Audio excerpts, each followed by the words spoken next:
Hey everybody, it's me Malanka again doing my healing journey. Today's video starts on December 9th of 2020. So Kyle emailed me 30 minutes before coming to pick the kids up. I emailed Kyle as usual to inform him the kids ate like always and asked he not wash our daughter's hair because she has very fine hair, just like me. And if you wash it too much, it just gets very dry, very brittle, very frizzy. And just trying to communicate, just let you know, like, it's been washed recently, it's very dry, it won't need to be washed. Our son went to Kyle, but again, my daughter refused to go. Kyle called to her twice. He did not go down to her level or anything. He spent the rest of the time quartered away from our daughter, and I talking to our son, either with the back door open or the back window open, to which he opened later, while I constantly tried to convince our daughter to go to him, who was showing next to no interest in her. So why would she want to go? Kyle got our son to call to her a couple of times. After about 15 minutes, my mom came outside and carried our daughter to Kyle again, kicking and screaming. He again did not thank my mom and struggled to put her into her car seat, screaming while she was screaming for me. And he also ripped her out of my mom's arms. He was never gentle. He was never kind. It was like more of like a give me her kind of reaction. Like, how dare you touch my daughter, even though it's their grandmother. He was just so rude, and it was so hard to watch every single time. My lawyer ended up filing a demand with the court and serving Kyle's lawyer for his full disclosure, since we had not received no response in 3 weeks with our request.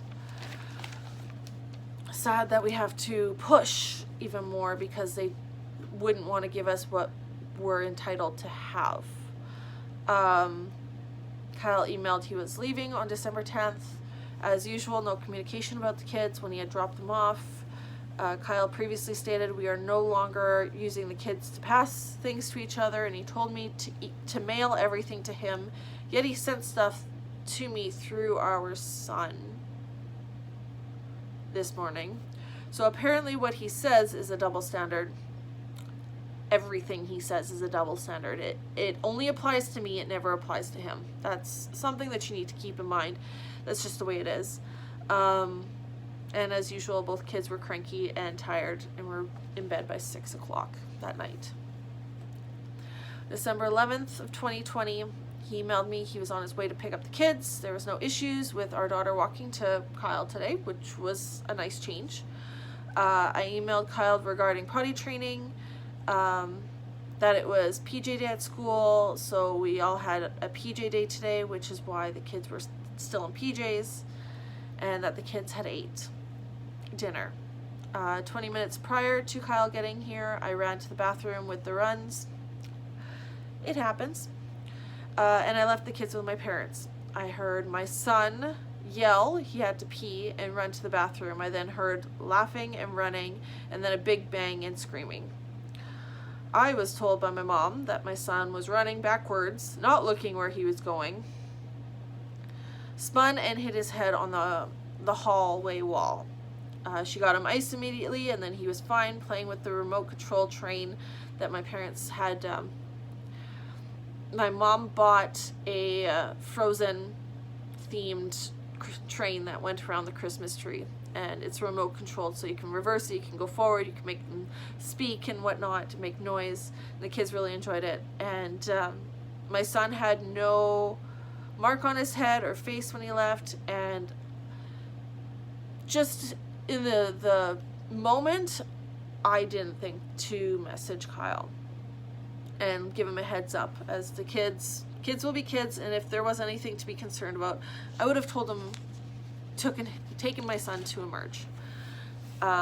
Yes, I did tell Kyle lots. I informed him of so much, to the point where I've learned the gray rock method now, to the point where I only communicate what's absolutely necessary. So a little bump isn't necessary, because it just caused more issues, and it took a lot of energy out of me as well when it didn't matter if I communicated or not. He would try and attack or use things against me or whatever. So to save my energy and my time, and hopefully not cause as much issues, I do the gray rock method now.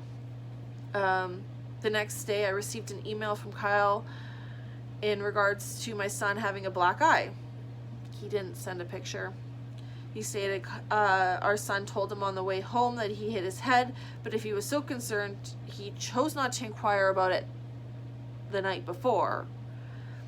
He questioned how safe the kids are with me when the kids have come home to me with their fair share of bruises, and he's smoking in the vehicle and house with the kids, taking them for quad rides without helmets, and taking over our 4-year-old son up onto a house roof.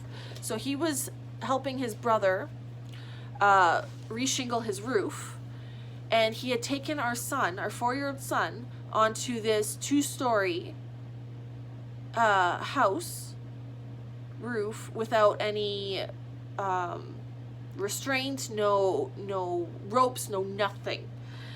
And yet he's questioning how safe the kids are with me, when yes, kids are kids.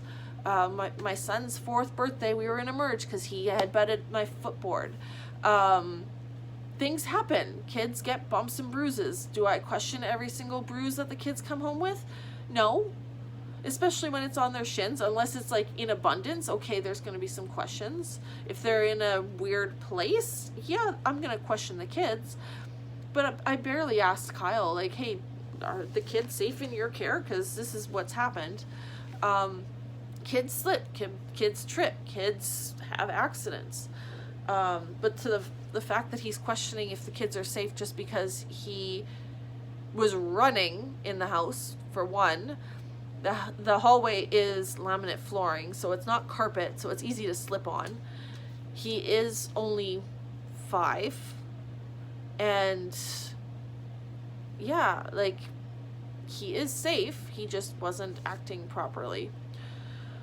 So, and if you're questioning something, like, if I was questioning something, recently my daughter was practicing riding her bike and without training wheels, which great, but I noticed that there was a whole bunch of bruises. Like, her shins were basically bruises.